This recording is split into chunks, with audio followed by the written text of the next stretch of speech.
Connaissez-vous l'histoire d'une princesse indienne qui a tout risqué pour sauver la France du nazisme? Restez avec nous et partagez l'histoire exceptionnelle de Noor Inayat Khan dans ce 8e épisode d'Héroïne cachée. Noor est la fille d'Hazrat Inayat Khan, le descendant d'un sultan et surtout un soufi qui fonde le mouvement alternatif de l'islam mondial.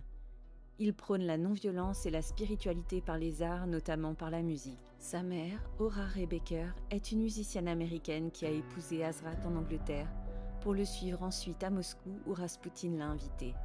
C'est dans ce contexte que Noor naît au Kremlin à Moscou en 1914.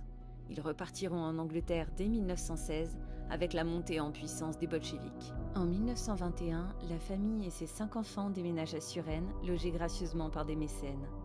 Ils y passeront de belles années jusqu'au départ d'Hazrat en Inde 6 ans plus tard, pour un retour aux sources dont il ne reviendra jamais.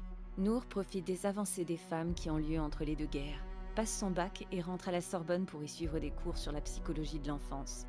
Elle performe à la harpe au conservatoire. Elle sera par la suite engagée par Le Figaro et Radio Paris pour écrire des histoires pour les enfants. Noor est une magnifique jeune fille, douce et sensible. Elle tombe amoureuse de Louis, un musicien juif. Une sérieuse et longue idylle qui n'ira pas jusqu'au bout du fait de leurs différences culturelles. Elle se fiance alors à Arvind Nehru, garçon issu d'une famille influente de l'Inde. Mais l'histoire prend une toute autre direction. Les nazis se rapprochent de la capitale.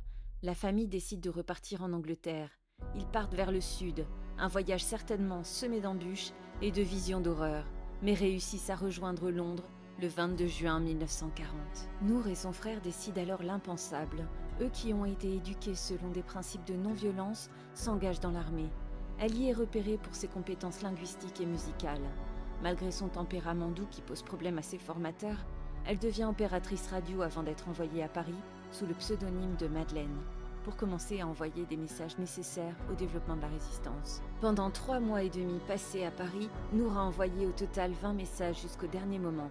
Alors qu'on lui demande de partir, Noor est dénoncée. Elle est arrêtée et déportée en Allemagne dans le camp de Dachau.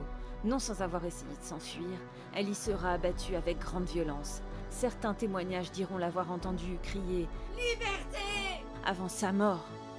Je pense que comme moi, vous vous posez la question du pourquoi. Quel a été le déclic pour que cet adepte de la non-violence rentre dans les forces armées? Est-ce que la réponse réside dans cet amour impossible avec Louis ou les visions d'horreur pendant le voyage pour fuir la France? Nous ne le saurons jamais. Merci d'avoir suivi ce 8e épisode d'Héroïne cachée, une série réalisée pour mettre en lumière les femmes qui ont façonné le monde.